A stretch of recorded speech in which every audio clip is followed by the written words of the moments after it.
I saw this girl last night. This lady, this woman, she couldn't have been no older than like 22 or 23. Had her whole ass out. Both ass cheeks. She was wearing some type of costume or whatever, so like the bottom of it was basically a thong. Both ass cheeks out. I wasn't mad at her at all. She looked nice. I see why she was putting it out there.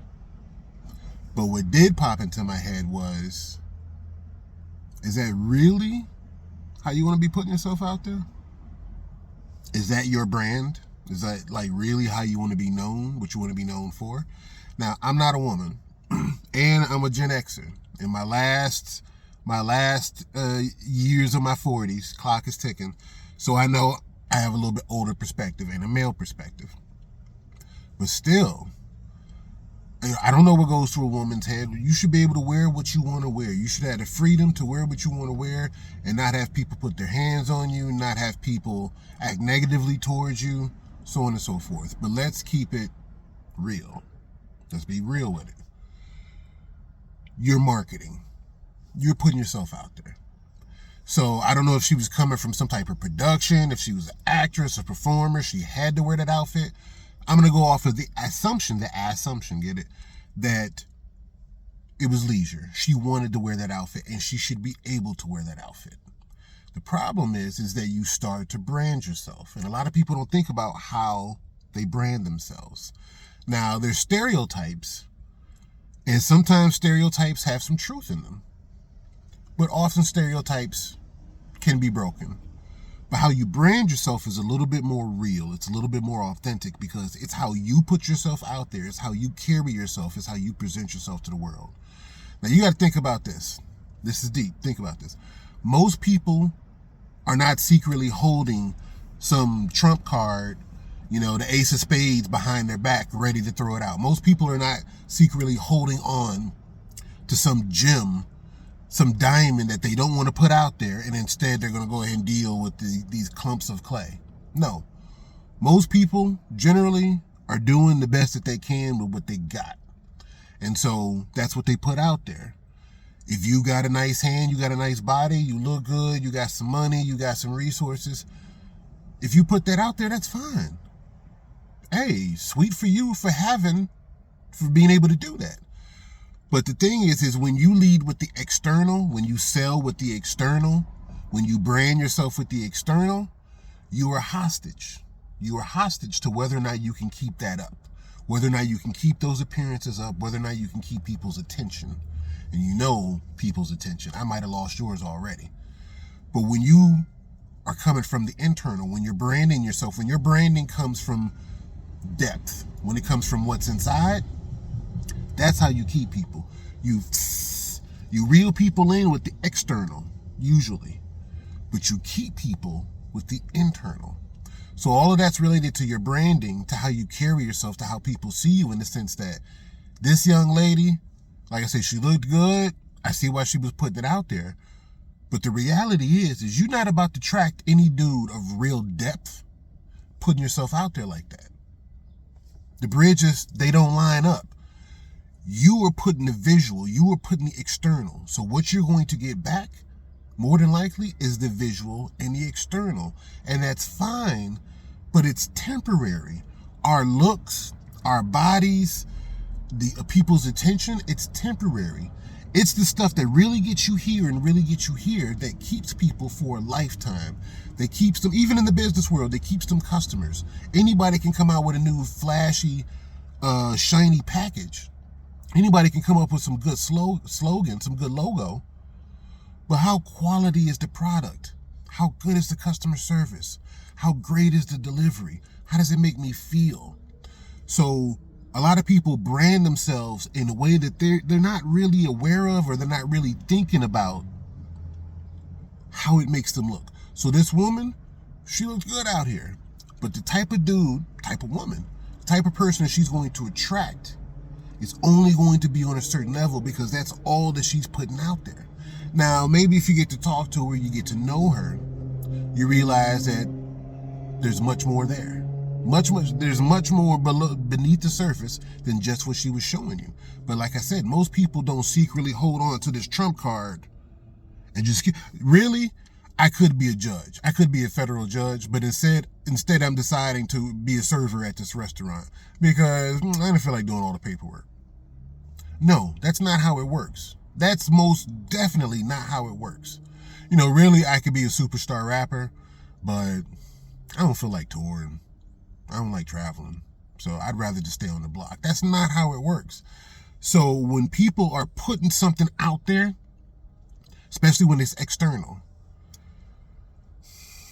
it's a good chance that's the best that they got. So I don't know this young woman.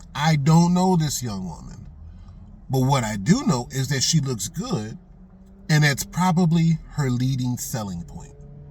After her looks, after her body, after whatever reward that can bring to me, what is there? I don't know. And it would take someone of depth to seek that. You see what I'm saying? If you're only attracting surface level people, they're not trying to see what you got underneath. That's boring to them. That's lame to them. That's not applicable. Someone of depth is going to look for something of depth. They might appreciate what's on the surface, but they're going to start looking for what's underneath the surface. And if the reality is all you are is surface, that's all you got to offer, and that's all you're really going to attract. So it is what it is. Some people are good looking and smart. Some people are smart and loyal. Like some people, like it's not binary, like one or the other, like you only get one good attribute. But the point being is the way that people put themselves out there is often the bed that they're going to sleep in. You get what I'm saying? It's often the options that they're going to present to themselves. So, personal example for me, being a Sigma male, I can be introverted, I can be extroverted. It's a gift and a curse. It's a strength and a weakness.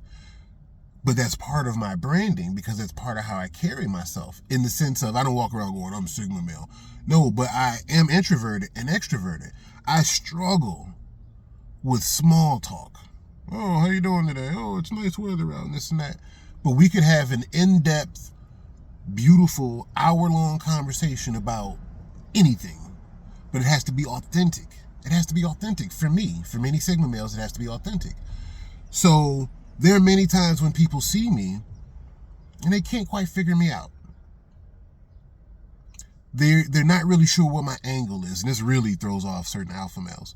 They're not really quite sure what I'm doing, what my objective is, who I am, what I'm bringing to the table. But then, once you actually really fuck with me, they're like, man, my man cool as hell. That's my man right there. Like, you don't know him? Oh, yeah. Like, there are so many... Also because I'm an entrepreneur, because I'm a business owner, and I own a couple of different businesses, so I deal with different businesses, different customers. And so most of my businesses are B2B. And so I might go into a restaurant, or I might go into a hotel, or I might go into a certain place. And the staff, the servers, may or may not know me. They may or may not know who I am or what I'm bringing to the table. But the management and the ownership know me. They come over, what's up, man? Give me a little dab, blah, blah, blah, give my man a drink, so on and so forth. Maybe we talk some shit a little bit, blah, blah, blah, blah, blah. What's going on with you with business, so on and so forth. And so, because that's part of the branding that I bring to the table. And that's, once again, being a Sigma male, I don't follow the crowd. It's so hard for me to just do what everyone else is doing. I have to do what's authentic to me. So if the crowd is doing it and it's authentic to me, then so be it. If the crowd ain't doing it, but it's authentic to me, then I'll be doing it. So a lot of times I'll show up certain places and I look different. I move different. It's authentic though. And so for some people, a lot of fake people, I won't say if you don't mess with me, then that means that you're fake. But what I am saying is a lot of fake people, a lot of people who just go with the crowd, who just go with the flow, who just get in line behind whoever is the Pied Piper. They look at me and they can't figure me out. They can't figure me out because I'm not doing what other people do. But once you get to know me, for the different people who go a little bit below the surface, they'd be like, I get it now. I get it now. And so that's part of the branding that I cultivate. Now, on a certain level, there's the way that the world sees you and the way that you see yourself. A lot of times you could summarize it in this type of way. If someone yells out, hey, bitch, and you turn around, someone could say, you must stick yourself as a bitch. Whereas the woman, presumably in the situation, who doesn't turn around, it's like, oh, I knew you weren't talking to me because I'm not a bitch. If someone comes up to a black person and calls out the N-word and that black person responds, and if they don't respond, maybe it's because I just knew you weren't talking to me. I don't respond to that. So what I'm trying to get at is there's certain ways that the world sees you and there's certain ways that you see yourself. Another little personal example, I've been in a couple of low-budget independent movies. And I'm telling you, 3 of them got filmed, 1 of them didn't. But 4 of them, all 4 of them, I got picked essentially to be someone who might be the bad guy in the movie who turns out to be a good guy. All 4. One of them was like this big scary dude that was about to like beat somebody's ass over a parking spot, but then turns out to be like really educated with a great vocabulary. Instead of beating the person up with his fists, he beats them up with his words. It's kind of a corny role, but it was one of the early ones. I did it. But it was like this, so they filmed me from a certain shot, like an upward tilt shot to make me look bigger and more menacing. And, and so like I said, you think I'm about to whoop this, little guy's ass, and instead I beat him up with my words. Another movie I was in, I played a runaway slave. Now, pause. I would never, ever fucking play any type of slave role just because there's so many other roles to play. So why would I play that? This slave role was a runaway slave who killed his masters, the husband and wife, and then kidnapped their son and left with him. I was like, oh, that's different. That's a little different. I think I might be able to. Anyway, long story short.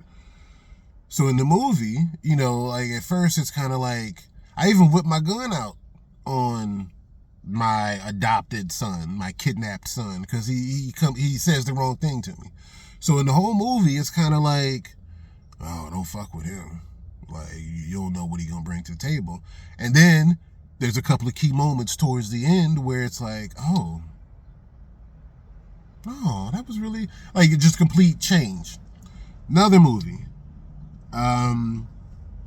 This is the one that didn't get filmed. Dude wanted me, the director, the writer-director, wanted me to play, like, the leader of I don't know, some type of kidnapping gang that was gonna, like, try to attempt a kidnapping on an airplane or something like that. Like I said, it didn't get filmed, it didn't go through. But my point being is there's something about the outside world that sees me sometimes and is like,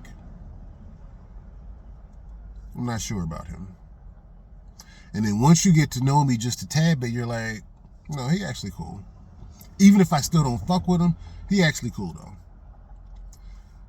But I present myself in a type of way that kind of fosters that. I present myself in a type of way that's like, I'm not trying to get your attention. I don't need to be in the spotlight. I do what I do when it's authentic to how I feel or authentic to what I'm trying to accomplish.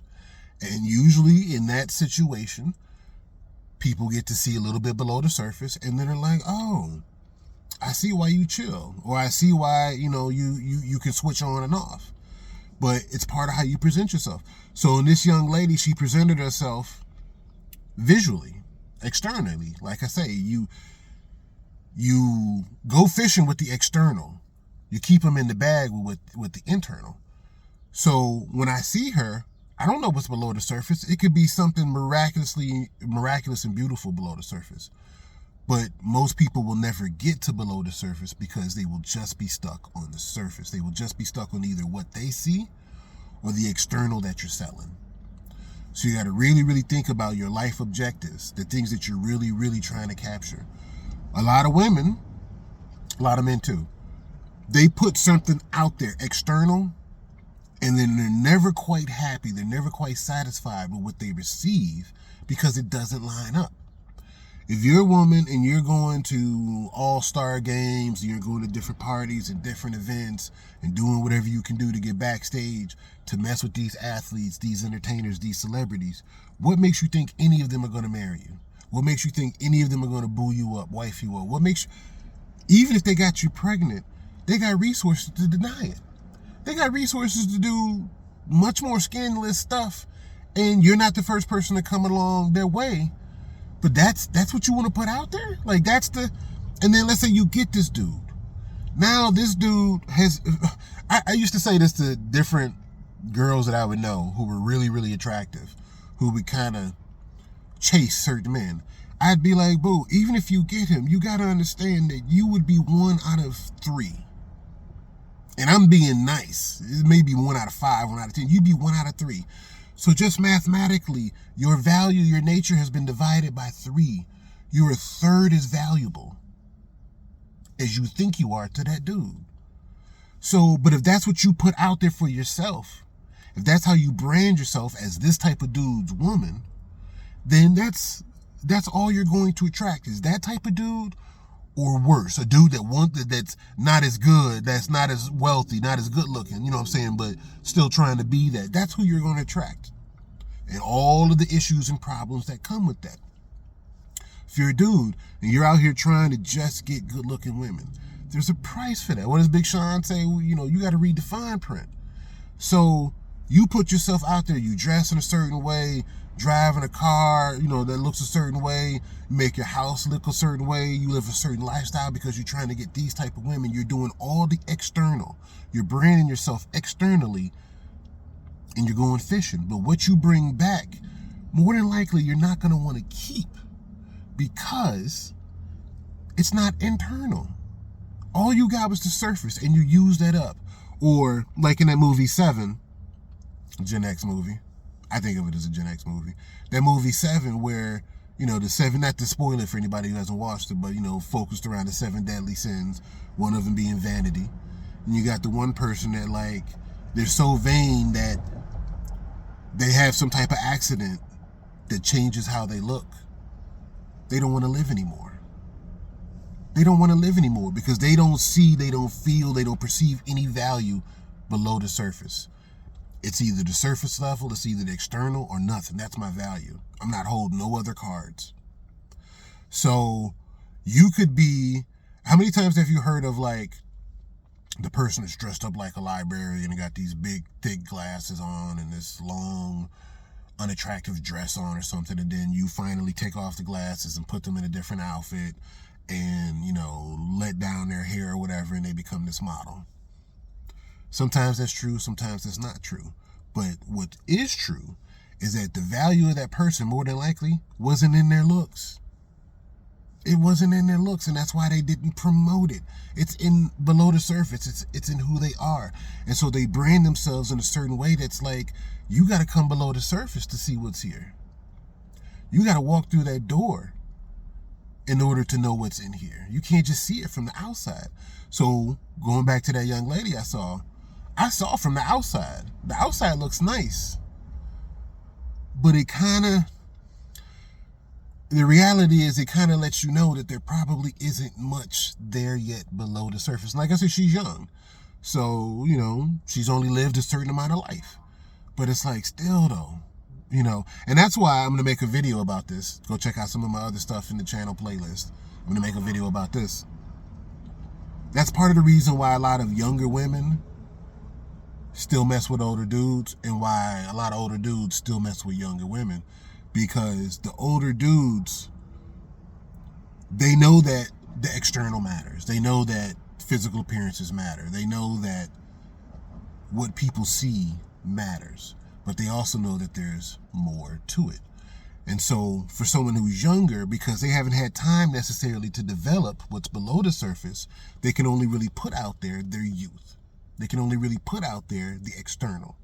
And someone who's smarter and more in depth they'll use that. So for the younger person, usually the younger woman, she's getting someone who is appreciating her external and then providing a little bit of the internal. For the older person, he's not getting nothing internal. More than likely, he's not getting nothing internal. He's not getting like, oh, and we sit around and we read Tolstoy together. No. He's going, I'm benefiting from the external that I would not necessarily be able to get just on my own external. I'm 49, she's 28. But she's fucking around with a 49-year-old that can do something for her. She's fucking around with a 49-year-old that doesn't make the same mistakes that a 29-year-old or a 25-year-old would make. She's fucking around with a 49-year-old that might even have enough confidence in himself to fuck with her and then to step away. To be there, but then give her space. Whereas a young dude is just going to be all up in her face, which a lot of younger women like, but then it also creates problems. It creates tension, So my point being is it's, again, the external that gets you. It's the external branding. That's what you sell. But what actually keeps the customer is the internal. It's how you make them feel. It's how you relate to them. So if you're someone who brands themselves externally, it's about my car, it's about my jewelry, it's about my physical, it's about my popularity, you're hostage to how long that has value. And like I said, you could be a really, really good looking person, really good looking woman. You could be a dude with some money. But now up against other people, if that good looking woman can get other rich men, if that rich man can get other good looking women, your value has dropped to that person. And really, that's the only type of person that you're attracting, because you've cut out everyone else. The lame dudes who actually want to know what you think, you've excluded them.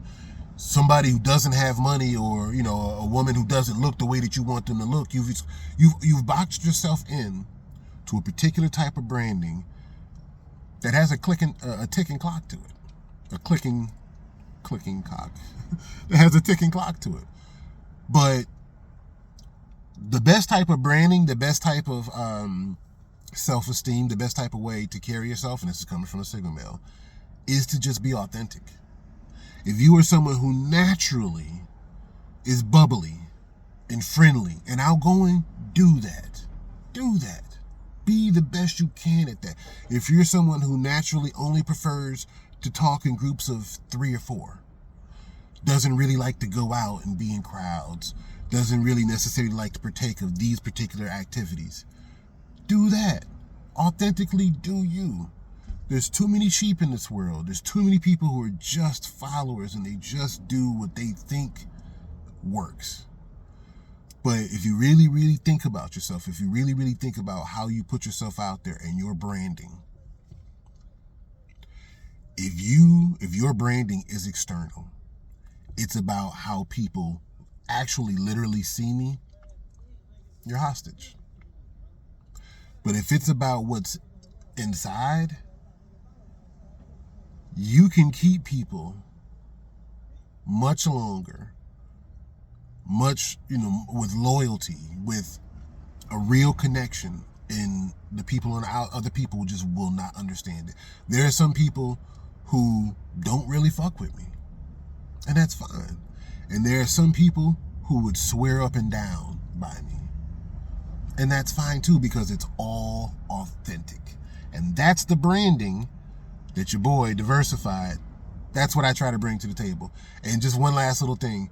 If you notice, if you've checked out any of my videos, if you watch this video, if you notice, in none of my videos have I ever asked anyone to subscribe or like. I might ask you to comment, but I've never asked anyone to subscribe or like. And that's because authentically, that's not what it's about for me. It's about spitting out what I got inside, sharing some of my experiences, relating to some people who might have the same same things to relate to. That's really all that it's about for me. There's always business involved, but it's about an authentic connection. That's the brand. So how you put yourself out there, that's your brand.